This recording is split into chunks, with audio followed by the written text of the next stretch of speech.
হাবলি উম্মতি উম্মতি বলে ওই পাহাড়ের গুহার ভিতরে কান্দে। আর সেই নবীর কান্না, সেই ব্যক্তির কান্নার আওয়াজ আমার ভেড়া বকরি ছাগলগুলো 3 দিন থেকে ঘাস পানি খায় না। আমি তো মারলাম, আমি তো চেষ্টা করলাম ছাগল বকরিদেরকে ঘাস পানি খাওয়াইতে পারি না। আবু হুরায়রা চোখের পানি ছেড়ে দিয়ে ডাক মারতে লাগা, যার বেটায় ভেড়া বকরি কাঁদে রে, তিনি আমার নবী ছাড়া কেউ হইতে পারে না। আমার দয়াল নবী রাহমাতুল লিল আলামিন 3 দিন যাবত ওই পাহাড়ের গুহার মধ্যে পড়ে আছে। ডাকার ডাক দিয়ে বলে, আবু হুরায়রা আমি জানি না, কিন্তু 3 দিন যাবত আমার ভেড়া বকরিগুলো ওই পাহাড়ের দিকে তাকায়, তার কান্নার আওয়াজে মিলাইয়া ভেড়া বকরিগুলো কাঁদে। ঘুম যায় না রে পাগলা ঘুম হবে রে তোর কবরের জ্বালাতন। বাবা দুনিয়ায় বেশি ঘুমাইবেন, কবরে যায় শান্তি পাইবেন না। দুনিয়া হলো আখিরাতের বাজার। দুনিয়ার ভিতরে যত ইবাদত আপনি করবেন, তাকওয়া আপনি ইখতিয়ার করবেন, আপনি আল্লাহকে ভয় করে ইবাদত করবেন, কবর আপনার জন্য শান্তির হয়ে যাবে। কবরের মধ্যে কিয়ামত পর্যন্ত ঘুমাইতে পারবেন। ঠিক কি ঠিক না? ঘুম যায় না রে পাগলা ঘুম হবে রে তোর কবরের জ্বালাতন। ঘুম পারে নাই দয়াল নবী, ঘুম পারে নাই দয়াল নবী, তার শোনে তোমরা হও মিলন। ঘুম যায় না রে পাগলা ঘুম হবে রে তোর কবরের জ্বালাতন। কোন কথা ঠিক কি ঠিক না? ওরে হাসি হাসি গেল দিন, কান্দিয়া কুল পাবি না পাবি না। ঠিক না? কঠিন হাসরের দিনে হাতে পায়ে সাক্ষী দিবে। এই জবান যে আপনি আজকে মিথ্যা কথা বলে, এই জবান কিয়ামতের দিন বন্ধ হয়ে যাবে।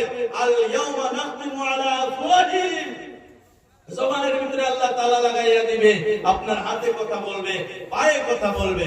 হাসি হাসি গেল দিন, কান্দিয়া কুল পাবে না পাবে না।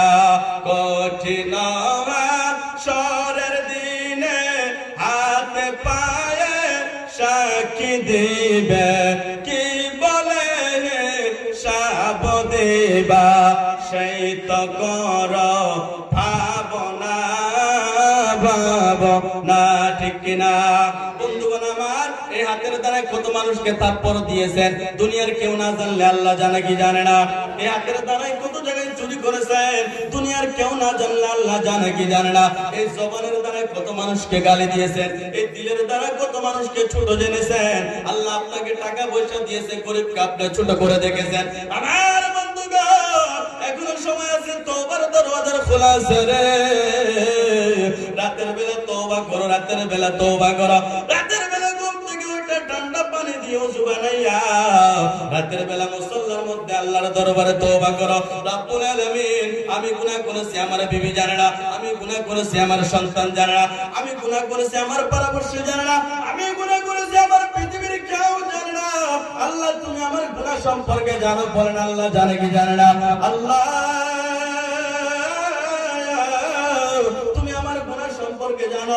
রব্বুল আলামিন এই গভীর রজনীতে তোমার দরবারে তওবা করতেছে। রব্বুল আলামিন তুমি যদি আমাকে maaf না করে দাও, আল্লাহ তোমার দরবারে থেকে যদি আমাকে ফিরাইয়া দাও, দুনিয়ার কার দরবারে আর যাইব? আল্লাহ তুমি আমাকে ঘুরাইয়া না, ফিরাইয়া না।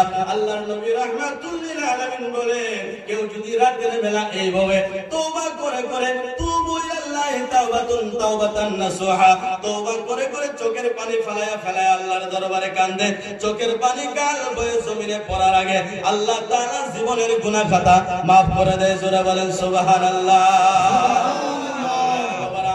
এই জন্য রাতের বেলা উঠে উঠে কাঁদবেন। বন্ধুগণ আমার, যখন আয়াতে কারিমা নাযিল হয়ে গেল, ওয়া ইন মিনকুম ইল্লা ওয়ারিদুহা, এই আয়াত যখন নাযিল হইল, আল্লাহ তাআলা বলতেছেন সমস্ত মানুষ এক পুল সিরাত হবে কিয়ামতের ময়দানে, ওই পুল সিরাতের উপর দিয়ে পার হইতে হবে। ওয়া ইন মিনকুম ইল্লা ওয়ারিদুহা, এই উলামায়ে কেরাম জায়গার ভিতরে আছেন। এই আয়াতের ব্যাখ্যা আল্লাহর নবী রাহমাতুল লিল আলামিন দিয়েছেন। সাহাবায়ে কেরাম বসা আছেন।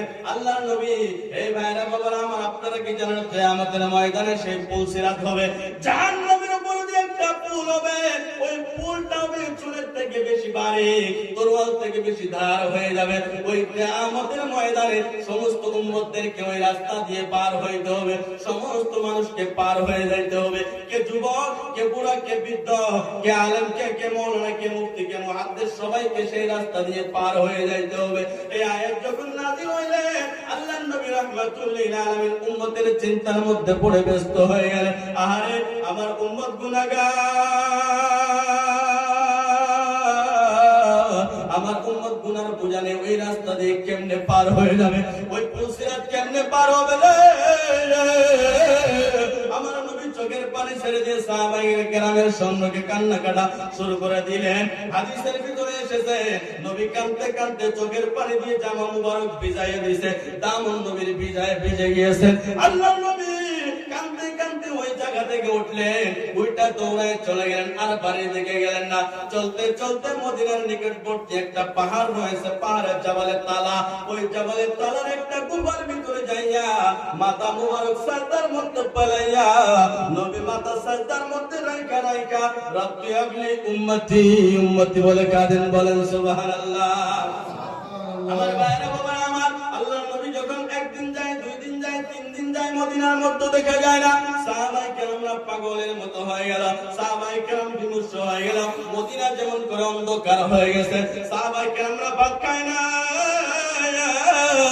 সাহাবায়ে কেরামের অবস্থা নিরাল হয়ে গেল। একে জিজ্ঞাসা করে, তুমি আমার রাহমাতুল লিল আলামিনকে দেখেছো নাকি? তুমি আমার নবীকে দেখেছো নাকি? কেউ বলতে পারে না নবী কোথায় চলে গিয়েছে। হযরত আবু হুরায়রা পাগলের মতো অবস্থা হয়ে গেছে, নবীকে কত ভালোবাসে আবু হুরায়রা। চলতে চলতে চলতে চলতে মদিনার সীমান্তর কাছাকাছি যাইয়া এক ব্যক্তির সঙ্গে দেখা হইল। ভাই, তুমি কি আমার রাহমাতুল লিল আলামিনকে দেখেছো নাকি? সেই ব্যক্তি ডাক দিয়ে বলে, আবু হুরায়রা, 3 দিন পূর্বে আমি রাহমাতুল লিল আলামিনকে এই রাস্তা দিয়ে পাহাড়ের দিকে যাইতে দেখেছি, তারপরে আর কোনো খবর আমি বলতে পারি না। আবু হুরায়রা পাগলের মতো চলে যায়। চলতে চলতে চলতে চলতে পাহাড়ের নিকটবর্তী যাওয়ার পরে একজন রাখালের সঙ্গে দেখা হয়ে গেল। ডাক দিয়ে জিজ্ঞাসা করে, হে রাখাল ভাই, সে রাখালটা থাকে মদিনায়। জিজ্ঞাসা করলো, ভাই, হে রাখাল ভাই, তুমি কি আমার নবী রাহমাতুল লিল আলামিনকে দেখেছো নাকি? এবার রাখাল ডাক দিয়ে বলে, আবু হুরায়রা, না না না, আমি তো নবীকে দেখি না, কিন্তু এই পাহাড়ের গুহার ভিতরে কে জানি আল্লাহ আল্লাহ আল্লাহ বলে, এমনকি রব্বি হাবলি উম্মতি উম্মতি বলে ওই পাহাড়ের গুহার ভিতরে কান্দে। আর সেই নবীর কান্না, সেই ব্যক্তির কান্নার আওয়াজ আমার ভেড়া বকরি ছাগলগুলো 3 দিন থেকে ঘাস পানি খায় না। আমি তো মারলাম, আমি তো চেষ্টা করলাম, ছাগল বকরিদেরকে ঘাস পানি খাওয়াইতে পারি না। আবু হুরায়রা চোখের পানি ছেড়ে দিয়ে ডাক পারতে লাগা, যার ব্যথায় ভেড়া বকরি কাঁদে রে, তিনি আমার নবীর ছাড়া কেউ হইতে পারে না। আমার দয়াল নবী রাহমাতুল লিল আলামিন 3 দিন যাবত ওই পাহাড়ের গুহার মধ্যে পড়ে আছে। রাখাল ডাক দিয়ে বলে, আবু হুরায়রা, আমি জানি না, কিন্তু 3 দিন যাবত আমার ভেড়া বকরিগুলো ওই পাহাড়ের দিকে তাকায়, তার কান্নার আওয়াজে মিলাইয়া ভেড়া বকরিগুলো কাঁদে। 3 দিন যাবত তারা ঘাস পানি কিচ্ছু খাইতেছে না। কত মারলাম, চেষ্টা করলাম অন্য জঙ্গলে রে, না না, নিয়ে যাইতে পারি না রে। হে আবু হুরায়রা, আবু হুরায়রা ডাক দিয়ে বলতেছেন, হে রাখাল ভাই, যিনি যার ব্যথায় ভেড়া বকরি ছাগল গরু সবাই কান্দে রে, যার ব্যথায় জঙ্গলের জানোয়াররা কান্দে, তিনি আমার নবী ছাড়া কেউ হইতে পারে না। বলেন, জানোয়ার ভেড়া বকরি যদি আমার নবীর ব্যথায় কান্দতে পারে, আমরা উম্মত হয়ে কান্না দরকার আছে কি আছে না? আমার দয়াল নবী নূরের সবে আর আসবে না জগতে, আমার দয়াল নবী নূরের সবে আর আসবে না জগতে। নবী 63 সাল জিন্দগি কাঁদছে বলে উম্মতি, 63 সাল জিন্দগি কাঁদছে বলে উম্মতি, এখনো কাঁদে নবী মদিনাতে রে, আমার দয়াল নবী নূরের সবে আর আসবে না জগতে। এবার আবু হুরায়রা আবু হুরায়রা খোঁজ পাওয়ার পরে এক পাও দুই পাও করে পাহাড়ের দিকে চলে গেলেন। গোপার দিকে চলে যাইতেছে, যাইয়া দেখতেছে আমার দয়াল নবী রাহমাতুল লিল আলামিন ওই গোপার ভিতরে সাজদায় পড়ে পড়ে উম্মতি উম্মতি বলে কাঁদতেছেন। জোরে বলেন সুবহানাল্লাহ। আমার ভাইরা বাবারা আমার আবু হুরায়রা ডাক দিয়ে বললেন, ইয়া রাসূলুল্লাহ নবী গো, আপনি 3 দিন যাবত মদিনার মধ্যে নাই, মদিনার মধ্যে সুখের ছায়া নেমে গেছে, অন্ধকারের মতো হয়ে গেছে, সাহাবায়ে কেরামরা ভাত পানি সবকিছু বাদ দিয়ে দিয়েছে। ইয়া রাসূলুল্লাহ আপনি দয়া করে মাথা মুবারক উঠান, একটু মদিনার দিকে চলেন। সাহাবায়ে কেরামরা পাগলের মতো হয়ে গেছে। না না, আল্লাহর নবী মাথা মুবারক ওঠে না। মদিনার মধ্যে খবর হয়ে গেল, আবু বকর ওমর ওসমান সবাই দৌড়ায় আসলো। মদিনার সমস্ত সাহাবায়ে কেরামরা দৌড়ায় আসতেছেন, আল্লাহর নবীর সম্মুখে দাঁড়ায় গেছে। ডাক দিয়া বলেন, ইয়া রাসূলুল্লাহ আমি আবু বকর, দয়া করে আপনি একটু মাথা মুবারকটা ওঠান। আল্লাহর নবী গো,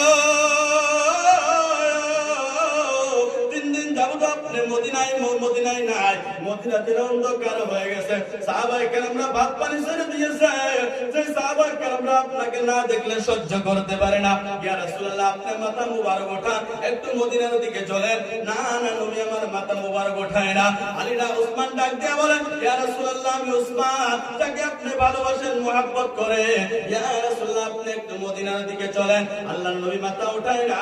হযরতে ওমর ফারুক আযম ডাক দিয়ে বলেন, ইয়া রাসূলুল্লাহ আপনি মাথা মুবারক ওঠান। না না নবী মাথা ওঠায় না। হযরতে সালমান ফারসি ডাক দিয়ে বলেন, আমাদের কোথায় নবী মাথা উঠাবে না?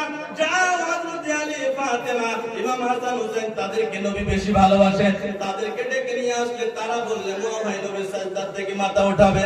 হযরতে আলী ফাতেমা ইমাম হাসান হুসাইন দৌড়ে আসলেন। আয়েশা দেখে আল্লাহর নবী সাজদার মধ্যে পড়ে কাঁদতেছে। হযরতে আলী ডাক দেয়, নবী গো,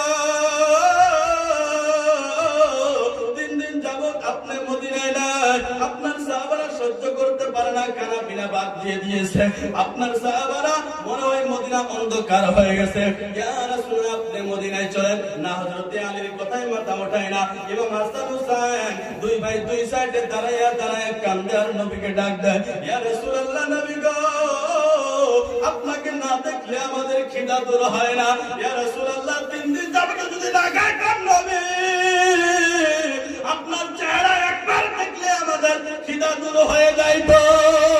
ইয়া রাসূলুল্লাহ 3 দিন যাবত নাই, আমরা হাসান হুসাইন সহ্য করতে পারি না, আপনি দয়া করে চলেন।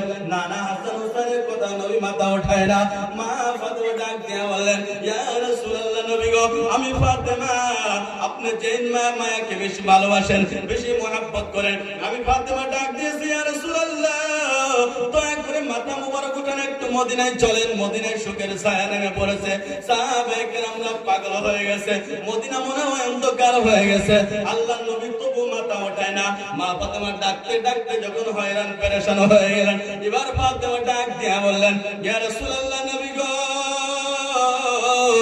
দয়া করে আপনি মাথা উঠান, নয়তো আমি ফাতেমা সাজদার মধ্যে যাইতেছি, যতক্ষণ পর্যন্ত কিয়ামত না হবে আমি ফাতেমা সাজদা থেকে মাথা উঠাবো না।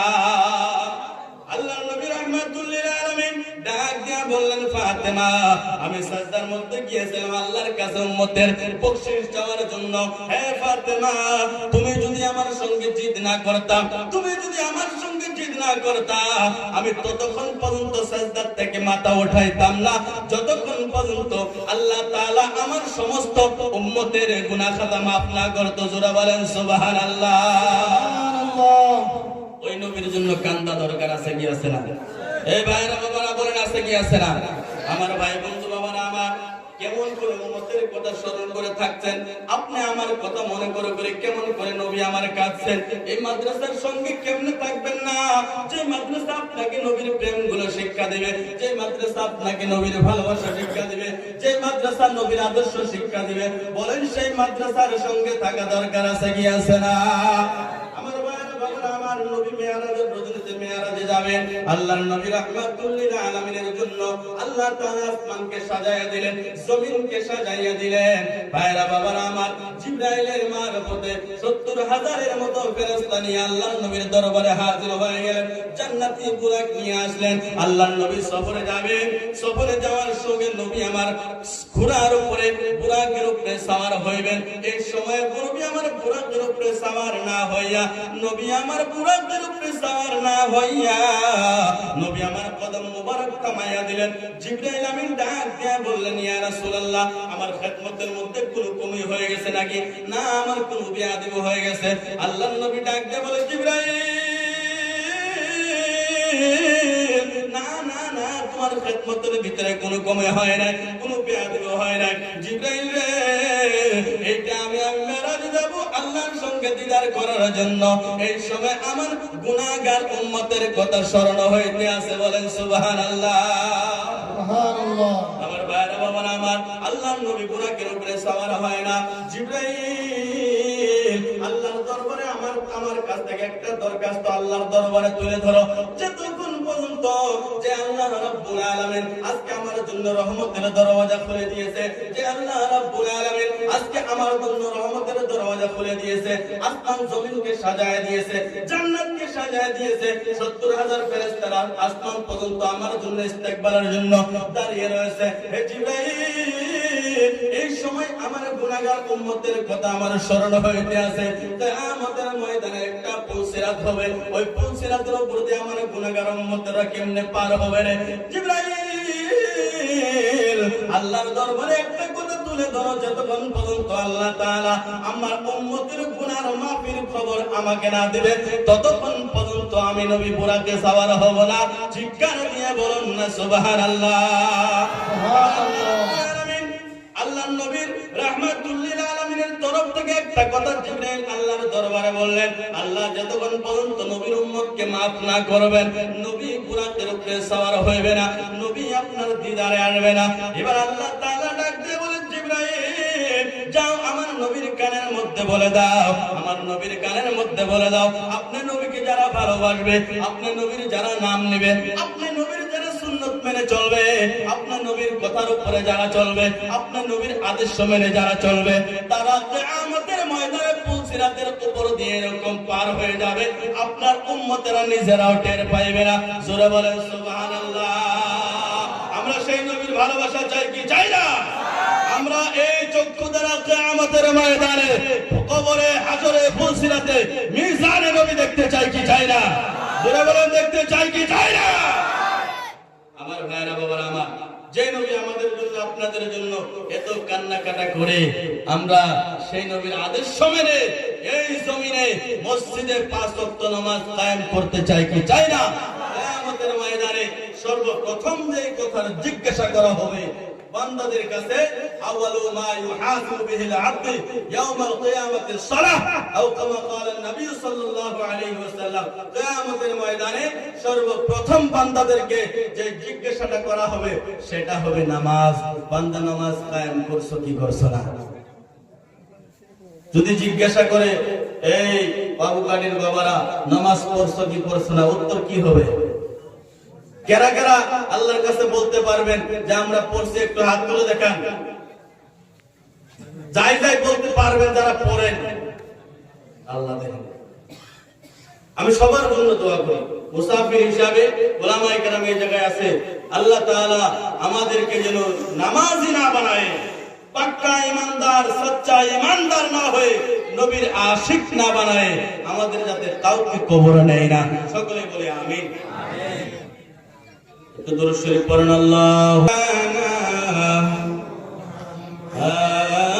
আল্লাহুম্মা সাল্লি আলা সাইয়্যিদিনা